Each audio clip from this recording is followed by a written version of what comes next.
सच्चिदानन्दरूपाय विश्वोत्पत्त्यादिहेतवे तापत्रय विनाशाय श्रीकृष्णाय वयं नमः।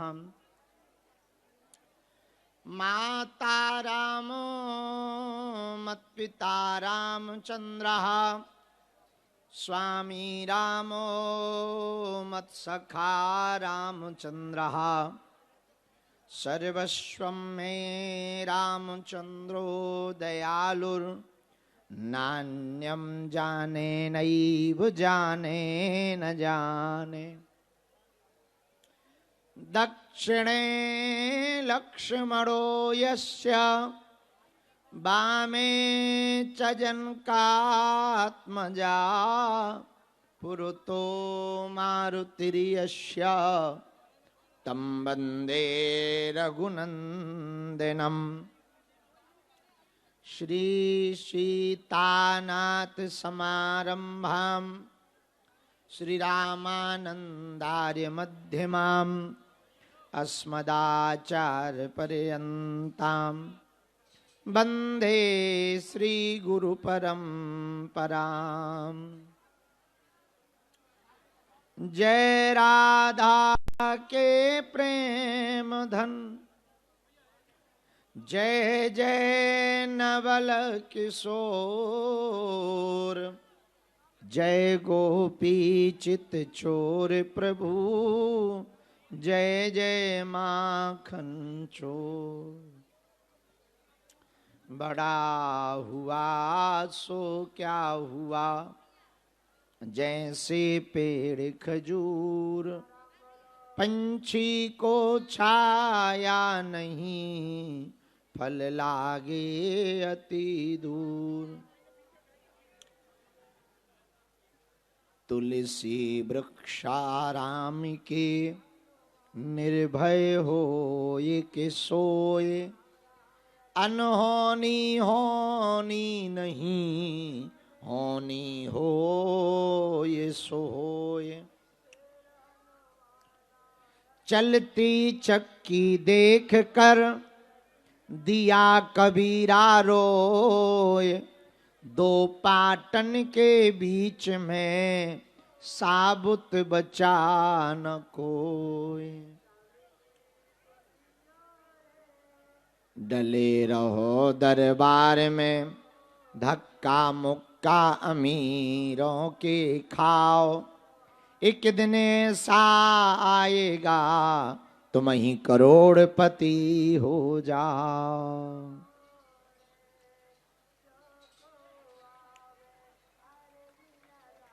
श्री बागेश्वर हनुमान जी की, सन्यासी बाबा की, दादा गुरु जी की, चमीटा वाले बाबा की, समाधि वाले बाबा की, सिद्ध संतों की। नमः पार्वती पतये हर।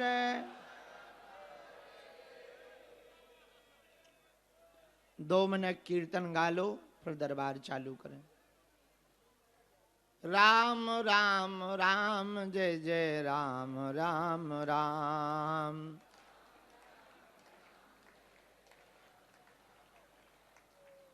राम राम राम जय जय राम राम राम।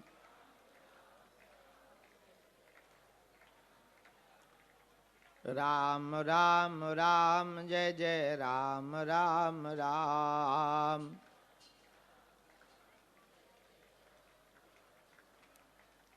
राम सीता राम जय जय राम सीता राम।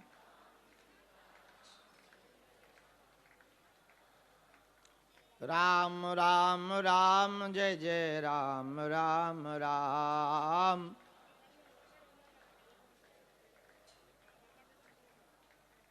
राम राम राम जय जय राम राम राम।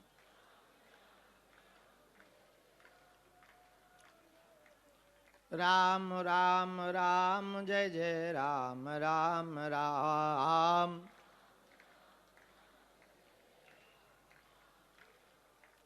राम राम राम जय जय राम राम राम। ये हैं सीता के राम, ये हैं हम सब के राम।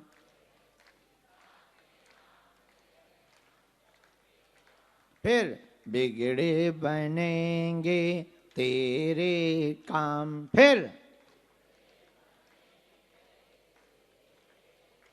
फिर ऊंचा होगा जग में नाम। बोलो राम राम राम, बोलो राम राम राम, बोलो सीता राम राम राम, बोलो राम राम राम। सीता सीता राम राम राम, बोलो राम राम राम।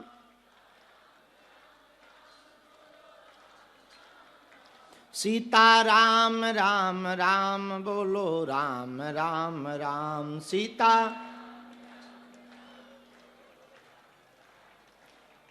जय जय बाला जी हनुमान।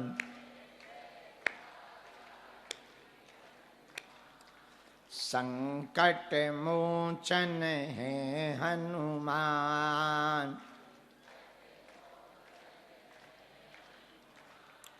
दया करो अब दया निधान।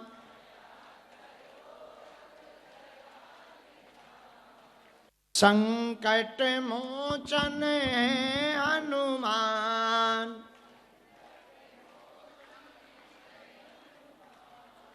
दया करो अब दया निधान।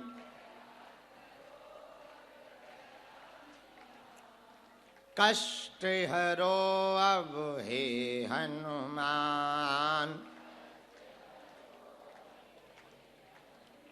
बोलो राम राम राम, बोलो राम राम राम।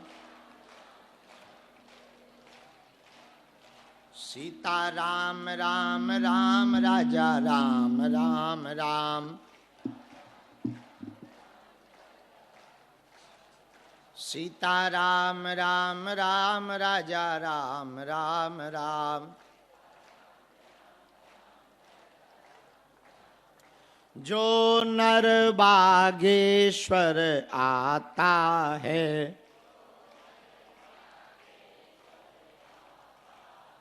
वह सकल पदार्थ पाता है।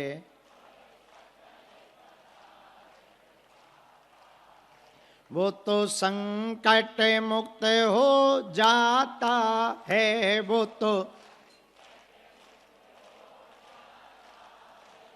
तो गुरु चरणों को पाता है। वो तो बालाजी का हो जाता है। वो तो भागेश्वर का हो जाता है। वो तो कौन कौन बालाजी का होना चाहता? गाओ राम राम राम, बोलो राम राम राम। हाँ राम राम राम, बोलो राम राम राम। सीता राम राम राम, राजा राम राम राम। सीता राम राम राम, राजा राम राम राम।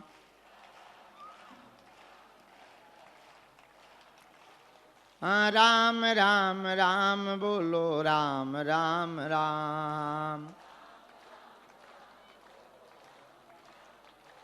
हम हैं बालाजी के बालाजी हमारे हैं, हम हैं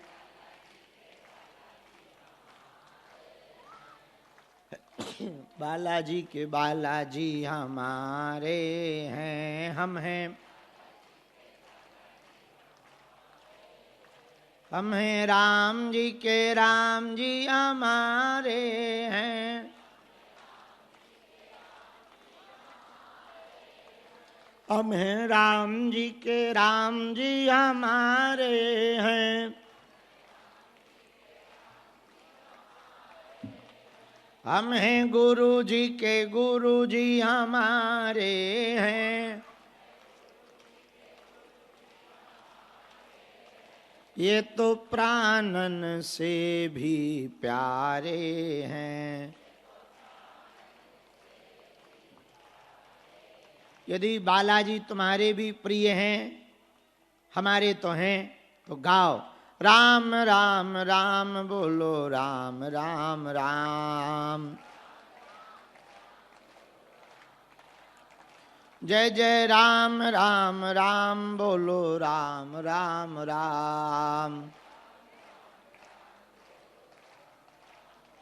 सीता राम राम राम राजा राम राम राम, सीता राम राम राम राजा राम राम राम, रामचंद्र भगवान की, बागेश्वर धाम की, बालाजी महाराज की, दादा गुरुजी की, चमीटा वाले बाबा की, समाधि वाले बाबा की, नमः पार्वती पते महादेव। हमको बहुत प्रसन्नता है, आज मंगलवार का दरबार सायंकाल तक निर्विघ्न रूप से पुरानी पेशी का संपन्न हो गया।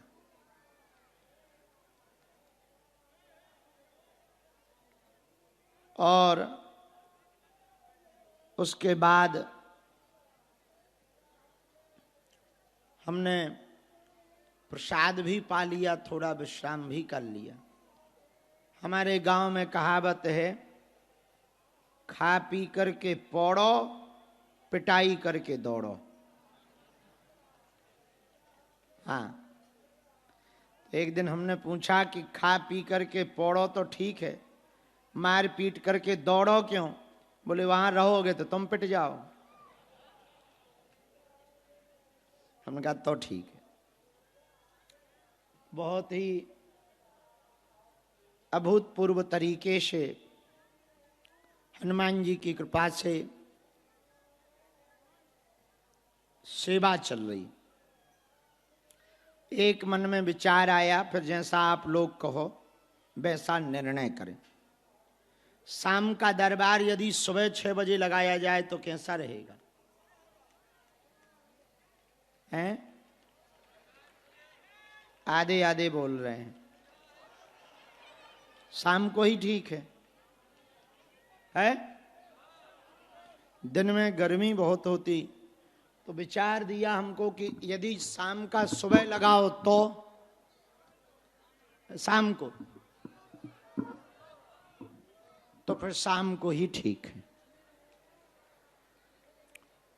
फिर बदला ना जाए, विचार भाड़ में जाए। कल दिन में 2020, सन 2021, सन 2022 और सन 2023, इन 4 वर्षों में 2023 तक जिन बेटियों का विवाह बागेश्वर धाम से हुआ, उन बेटियों दमादों का कल निमंत्रण रखा गया है।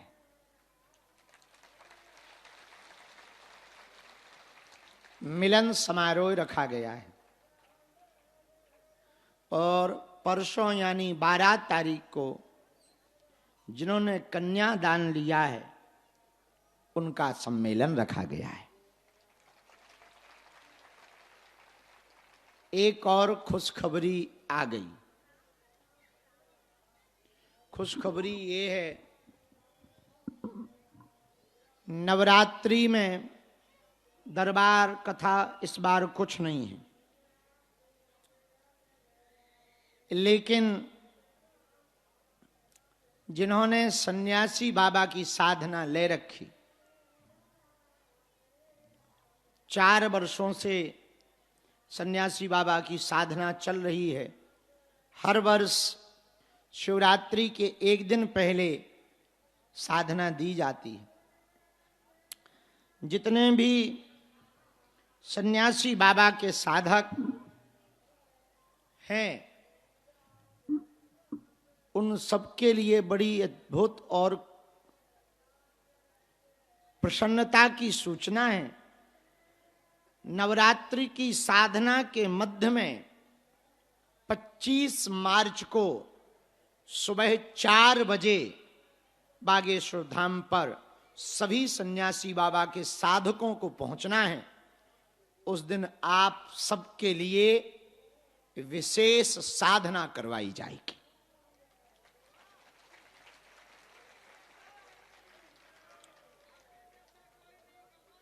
आहा, गुरु को तो टांग दे खजूर के पेड़ पर। जो सन्यासी बाबा के साधक पहुंचे, वो नारियल जो आप संकल्प का ले गए थे वो लेके आएंगे। दीपक, माचिस, आसन और 5 लौंग लेकर के 25 मार्च को सुबह सम्मिलित होने के लिए आएंगे। साधना में विशेष ध्यान का उपाय करवाया जाएगा, जिससे साधकों को अनुभव बढ़ सके।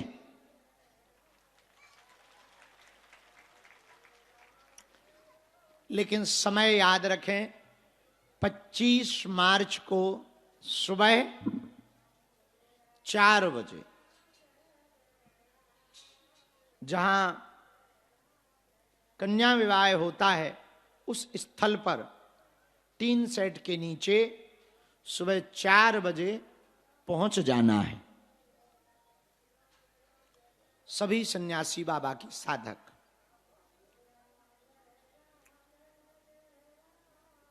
एक बात हम आज की चर्चा में करना चाह रहे। हमारे एक बहुत प्रिय संत हुए, वो अक्सर एक बात बहुत अच्छी कहते थे। वो कहते थे, शास्त्री जी,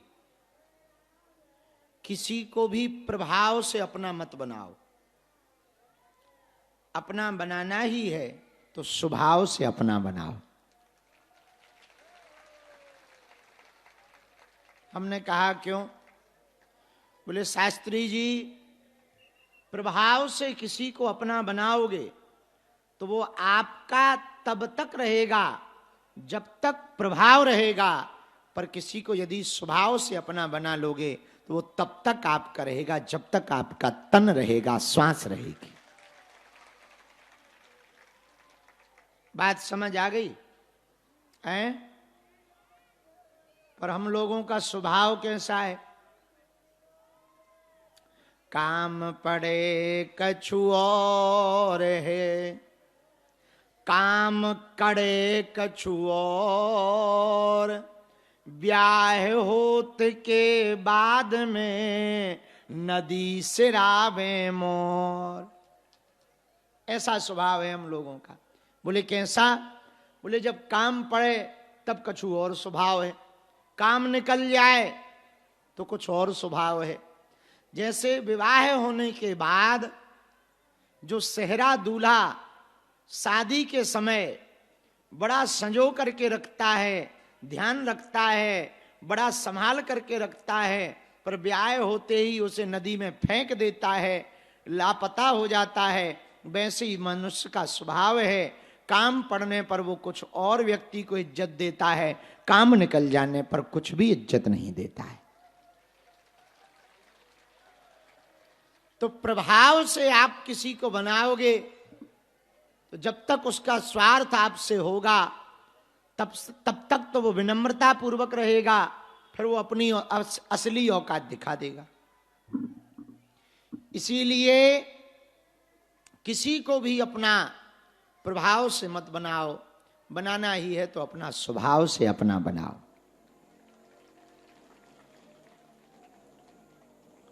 दूसरी बात सुनो,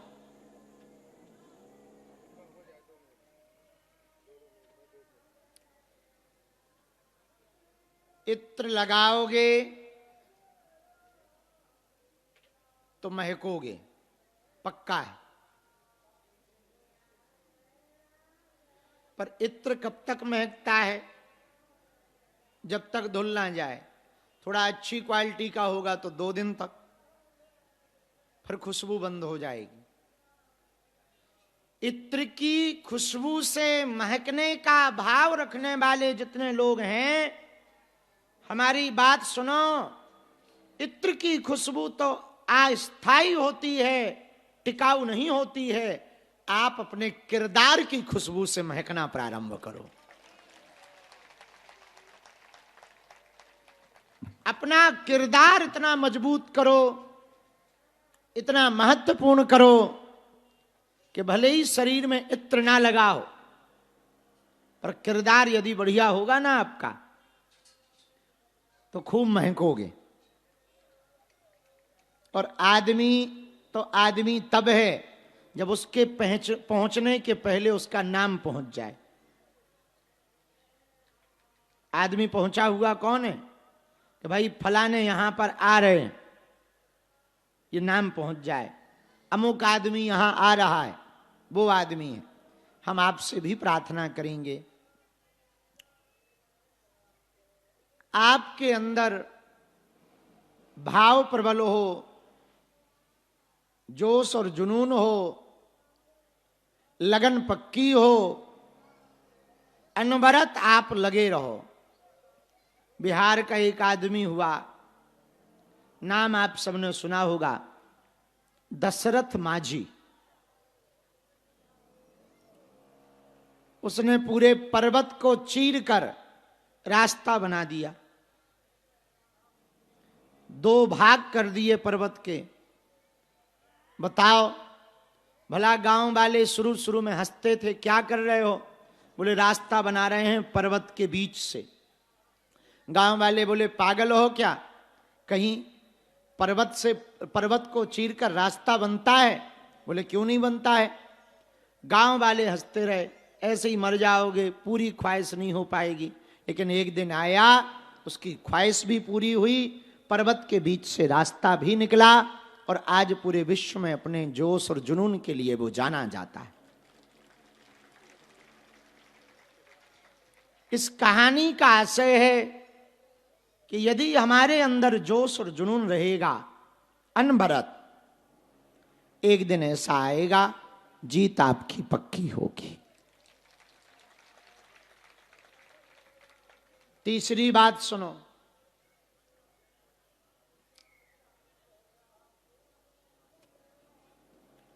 सूरदास जी के नेत्र नहीं थे,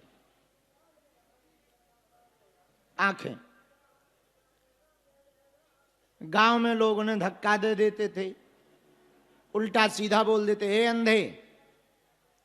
सूरदास जी हंसते थे, हमारे तो आंखें नहीं है फिर भी हमें अंधे कह रहे। कुछ लोगों को तो दिखाई भी देता है फिर भी नहीं देखते। अब समझ नहीं आता अंधा कौन है। एक दिन गांव वालों ने धक्का मुक्की कर दी तो वो बाहर आ गए। घूमते घामते वृंदावन पहुंच गए।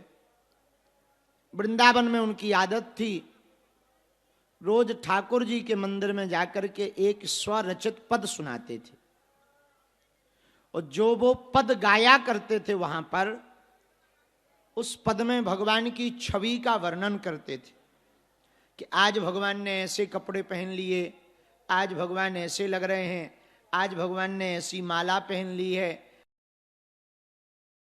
आज भगवान बड़े मलूक लग रहे, आज भगवान बड़े सोहने लग रहे, आज भगवान ऐसे लग रहे।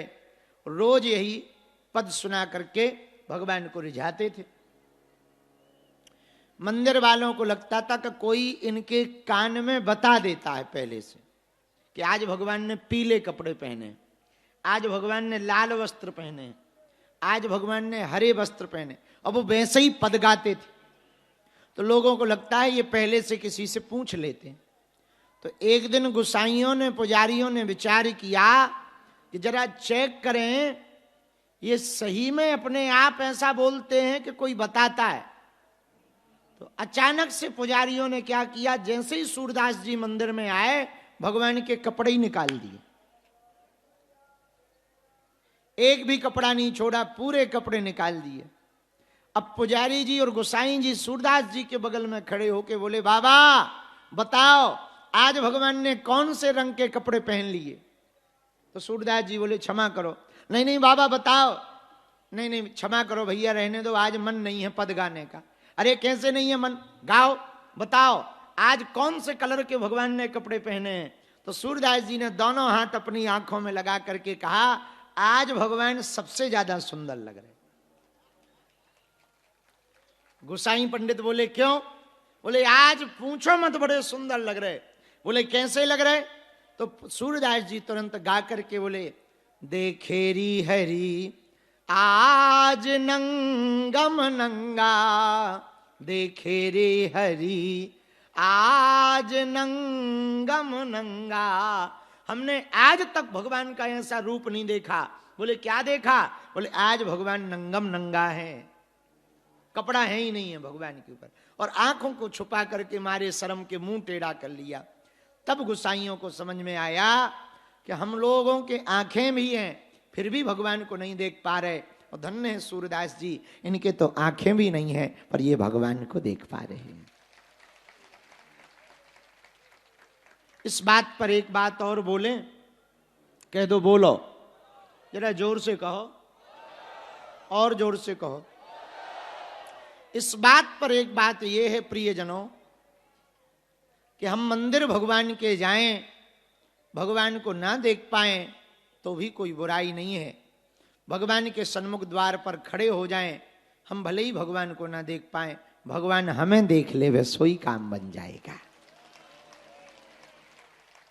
भाई हम भगवान को तो देख ही नहीं सकते, इन मायावी आंखों में कहां इतनी ताकत है जो भगवान को देख पाए।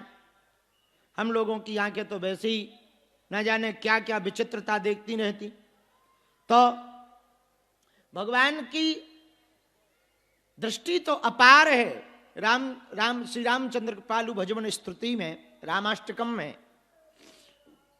एक जगह लिखा, आजानु भुजसर चाप धरि संग्राम जित खर दूषणम। आजानु का मतलब है भगवान की आजानु भुजाएं। आजानु का अर्थ होता है लंबी भुजाएं। तो एक संत ने लिखा, मेरे प्रभु की लंबी भुजाएं अपने भक्त को सदा बचाएं। भगवान की लंबी भुजाएं हैं भैया, इनकी लंबी भुजाएं हैं, इनकी अनंत दृष्टि है और ये अनंत करुणा वाले हैं। पागलो, हम भगवान को ना भी देख पाए तो चलेगा, भगवान हमें देख ले तो काम बन जाएगा। इसलिए सदैव ऐसा प्रयत्न करो कि भगवान हमको देख लें, चाहे जिस बहाने भगवान देखें, हमें देख लें। हम श्रृंगार भी करें तो अपने परमात्मा के लिए करें, हम जीवन भी जिएं तो अपने प्रभु के लिए जिएं, हम बात भी बोलें तो केवल अपने प्रभु के लिए बोलें, हम विचार भी करें तो केवल अपने प्रभु के लिए विचार करें। प्रेम का अर्थ ही है जिनके प्रति सर्वस्व अर्पण कर दिया जाए, मन, वचन, कर्म, जो कुछ है सब अर्पण कर देना ही प्रेम की शाश्वतता है। मेरे प्रियजनों, मेरे पागलों, परमात्मा के प्रति जब जीवात्मा का, हम सब जीवों का, हम सब भक्तों का अटूट अर्पण हो जाता, समर्पण हो जाता, तो फिर परमात्मा भी खाली नहीं बैठता, वो भी बाहें पकड़ करके भक्त का बेड़ा पार कर देता है। गज ने पूर्ण समर्पण किया, मगरमच्छ ने पैर पकड़ लिया, पर वो परमात्मा प्रकट हुए, मगरमच्छ का उद्धार किया, गज का बेड़ा पार किया। भैया मीरा को विष दिया पर उसने पूर्ण समर्पण किया तो परमात्मा ने विष को भी अमृत बना दिया। अर्जुन को भय व्याप्त हुआ, महाभारत के बीच युद्ध में अर्जुन डरने लगा। भगवान ने डर को मिटाने के लिए स्वयं विराट रूप धारण किया। केवल भक्त के हित के लिए, भक्तों के कल्याण के लिए भगवान को कुछ भी करना पड़े तो भगवान कर जाते हैं। और तो दूर की बात है, नामदेव जी महाराज के लिए तो भगवान स्वयं कुत्ता बन करके प्रकट हो गए, श्वान बन गए।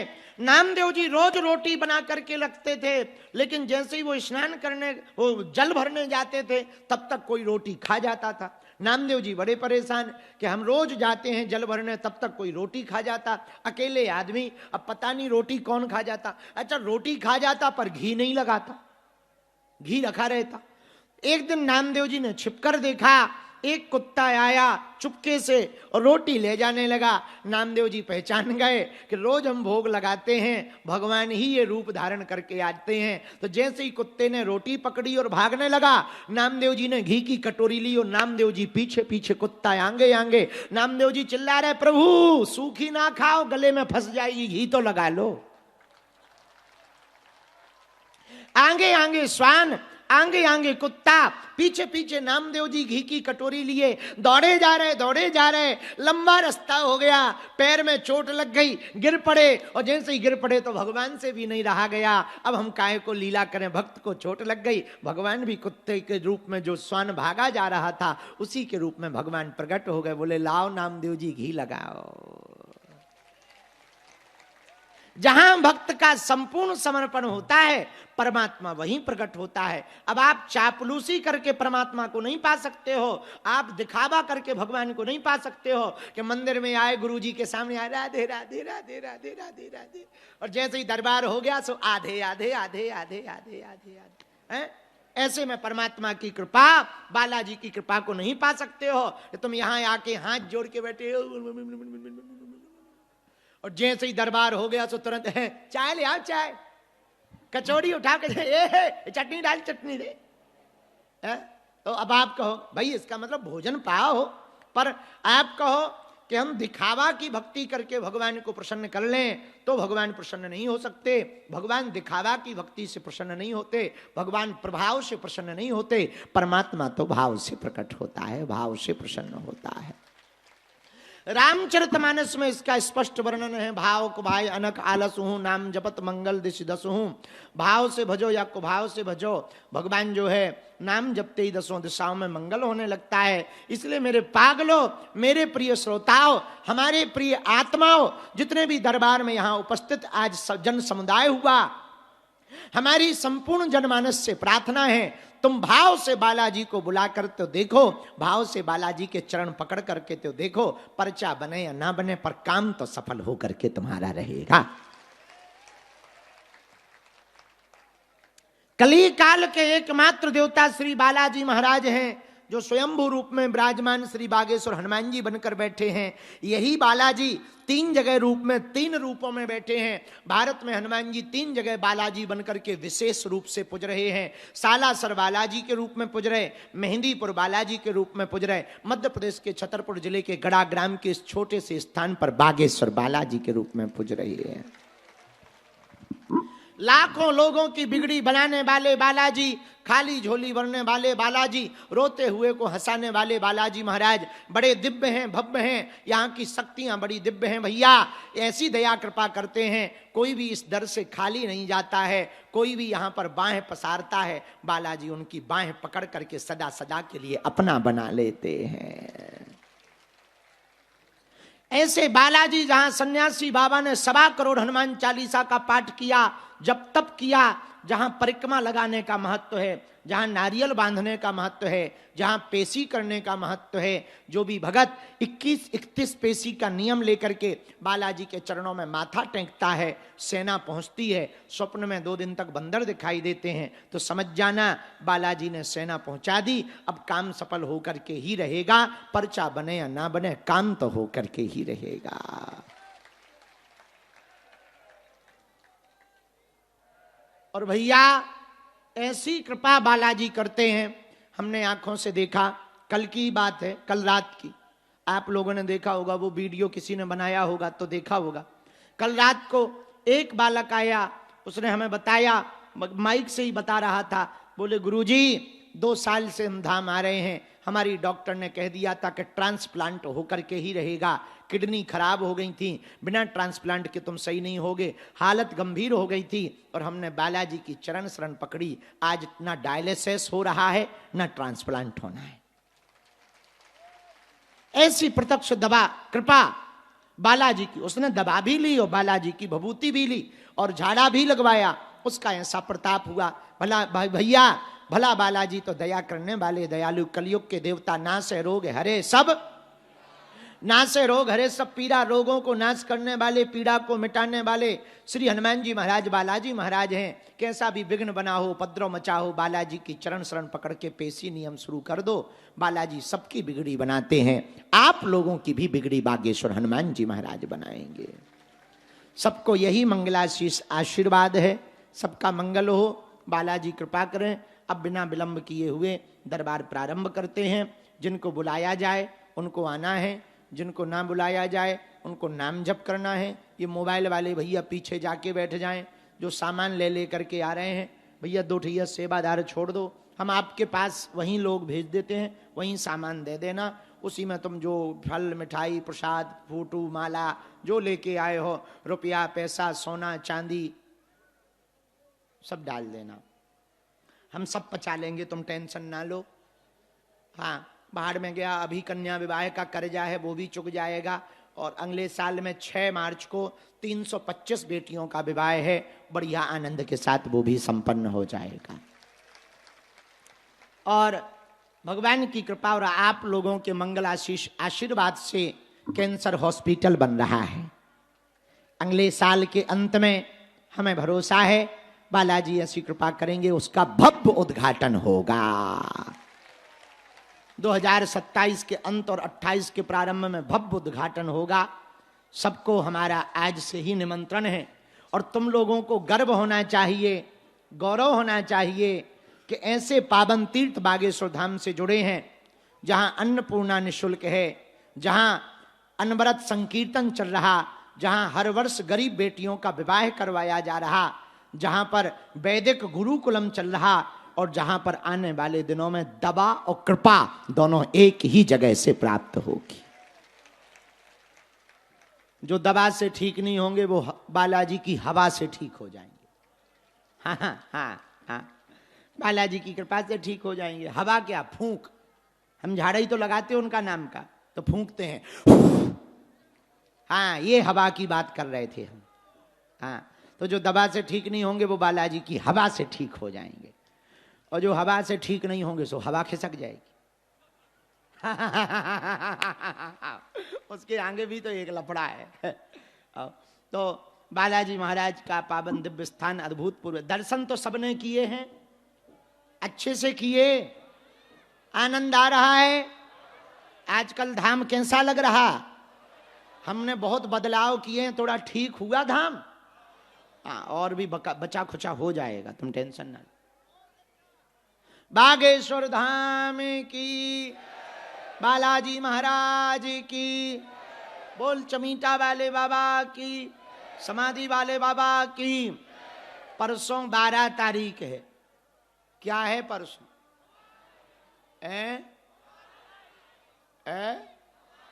हवन किसका? परसों 12 तारीख को ऑनलाइन हनुमान चालीसा हवन है। संकटों का होगा स्वाहा। और परसों का हवन टीन सेट के बगल में है, खुले मैदान में, जहां कन्या विवाह हुआ था। क्योंकि पिछली बार लोग छतों पे टंग गए हवन ले लेके, कमरों में घुस गए, धर्मशाला में अंदर बेड पे घुस गए, और उस पे धरे हवन कुंड। बताओ कि अगर बिस्तर पे आगी लग जाए तो सब धू धू करके, भाई हवन में संकट स्वाहा होवे ना होवे, खुद जरूर हो जाओगे। हो तो पिछली बार हमने ये देख लिया था, तो इस बार हमने मैदान में हवन रखा है, खुले मैदान में। खूब स्वाहा होगा, सब बढ़िया से हो जाएगा, कोई दिक्कत नहीं, सबको हवन करने का सौभाग्य प्राप्त होगा। बागेश्वर धाम की परसों ऑनलाइन हवन है, कल बेटियों का मिलन समारोह है। अब बिना देर किए हुए दिव्य दरबार की ओर चल रहे हैं। जय हो जगत जननी। बालाजी महाराज के कृपा पात्र बागेश्वर धाम पीठाधीश्वर परम पूज्य धीरेन्द्र कृष्ण शास्त्री जी महाराज का पावन संकल्प। मध्य प्रदेश में छतरपुर के ग्राम गढ़ा में बनेगा विश्व स्तरीय कैंसर अस्पताल एवं रिसर्च सेंटर, जिसकी आधारशिला देश के यशस्वी प्रधानमंत्री नरेंद्र मोदी जी के कर कमलों से रखी जा चुकी है। 200 करोड़ रुपए की लागत वाले 100 बेड के इस अस्पताल में गरीबों का होगा मुफ्त इलाज। ये बहुत बड़ा अवसर है, बहुत बड़ा काम है। संकल्प बड़ा हो, संतों के आशीर्वाद हो, प्रभु की कृपा हो, तो समय सीमा में सब पूर्ण होता है। हमारे प्रियजनों, बागेश्वर धाम पूरे भारत के लोगों, अभी तक अस्पतालों में मंदिर थे, अब मंदिर में अस्पताल होगा।